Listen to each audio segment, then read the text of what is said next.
the Big Thompson flood of 1976, and also we've had very severe fires over the past several years. But the extent of this storm is unprecedented, and it couldn't be planned for in Boulder and in adjacent areas. Now, I've lost you folks. We can hear you fine, Jim. Talk about the response of the state right now in Colorado. Well, there's been a large federal and state response here in Colorado. The FEMA is here, of course.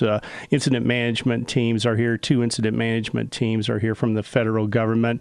And Colorado, I think, is particularly well prepared to deal with emergencies. Here in Boulder County, we have a very effective intergovernmental organization that protects both the city and the county. And they're well trained because of all of the fires, unfortunately, all of the fires that we've had. And so there's been I would say, a very effective response, and certainly has saved life. One of the most critical aspects of this entire ordeal has been the air support, because of our isolated mountain towns and people who are living singly in the mountains in isolated houses. The air support was critical to get people out in a timely fashion. We had some 80 children who were rescued who were participating in an outdoor camp. They were rescued by air. The entire town of Jamestown, about 175 folks and about as many animals rescued by air. The town of Lyons completely evacuated, except for a few folks who voluntarily chose to say they were rescued primarily by ground vehicles. So the National Guard response here was critical. And Jim Pullen, can you tell us whether Colorado is particularly vulnerable to extreme weather events like the one we just witnessed?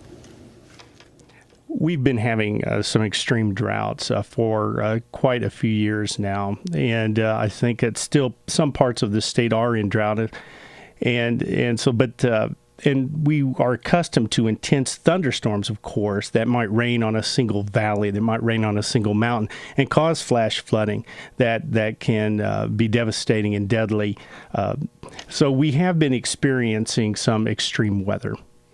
And that issue of climate change, can you talk about, for example, also the pine beetle, how it's devastated millions of acres, making them weaker? Then you have the forest fires, less ability to maintain water in the soil with the trees not there. And then you have flooding like this that intensifies the devastation. Well, I think of this as sort of a perfect storm in the sense that the underlying ecosystem has been damaged by fires. Now, fires are localized compared to this storm. On the order of 20 or 30 or 40 square miles might be affected by a fire. This storm spread over hundreds of square miles. But locally and in the watersheds where the terrain is steep, the ecosystem has been severely damaged. When you drive in the mountains of our state, there are vast patches of dead trees. There's still, scientists still debate whether or not these dead trees might lead to more or fewer fires, but the common wisdom is that they would certainly lead to more fires because they're dead trees. And so I feel like those have played a part. Now, this storm was so intense and so massive and persisted for so long that we would have still seen incredible destruction even without the fire damage, even without the pine beetle damage. And when do you expect to learn, Jim Pullen, of the extent of the environmental contamination as a result of these floods?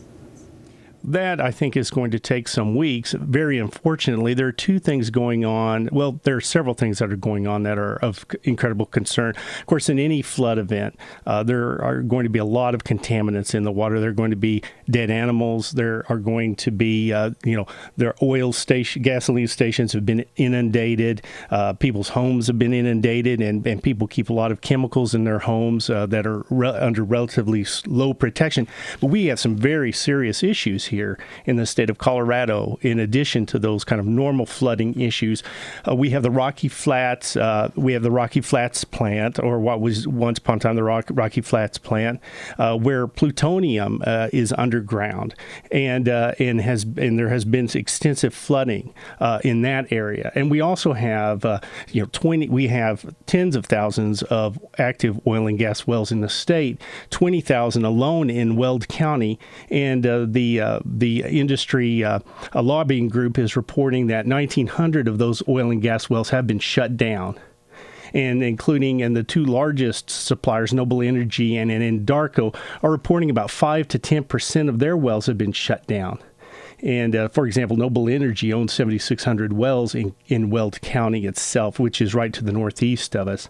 So there are a lot of contaminants potentially floating around. And in the case of Rocky Flats, I spoke with Kristen Everson last night, and she said that it's going to take weeks for those for laboratory results of plutonium and other contaminants to become available to the public.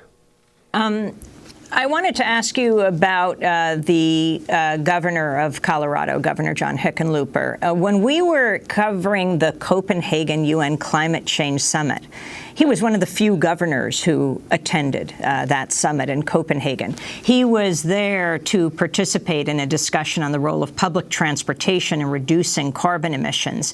That year, he had won a 2009 Mayor's Climate Protection Award for a large city. This is what he had to say about global warming.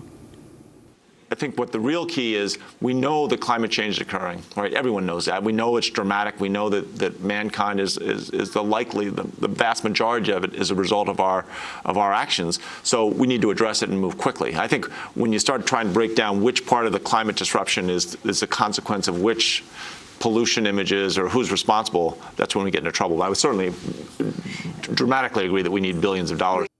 That was, well, now Governor Hickenlooper. At the time, he was the mayor of Denver. So he is rare in continually bringing up the issue of climate change. But Jim Pullen, if you can talk about how that relates to fracking and the issues that you're raising right now. Well, famously, the governor of Colorado, John Hickenlooper, engaged in a sort of a stunt with the oil industry where he drank some fracking fluid. And, to sort of demonstrate that it's safe. Many people feel that the governor is not acting in the best interests of the people of this state to protect their health and safety. The state itself, the state attorney general's office, has joined in lawsuits against the city of Longmont, our neighbor to the north, which has suffered, tremendous devastation in this flood. He's joined in a lawsuit against the city of Longmont for a voter-approved ban against oil and gas fracking in the city itself. And so many people are very, very disappointed, very, very disappointed in the governor and his approach to the oil and gas industry. But how is it played out now with these massive floods?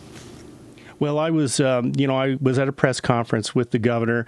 He came with our 2 state senators and 3 of our representatives just a couple of days ago. He flew into the municipal airport here, and he spoke about rebuilding Colorado better than ever. He spoke about Coloradans being strong. It was a sort of a political speech. He actually had been on a rescue mission that morning. As they were flying to the airport, they saw people down below waving flags, and they stopped to rescue those folks. That's just how there were a lot of people stranded here. So he certainly. I think Colorado in general is drawing together, and I think that is certainly a strength of our state. We had people in Jamestown who have lost their town, essentially have completely lost it. I know there's a tremendous concern on their part that they get their town back as soon as possible, and I believe and hope that Coloradans, including our politicians, are going to pull together to make that happen.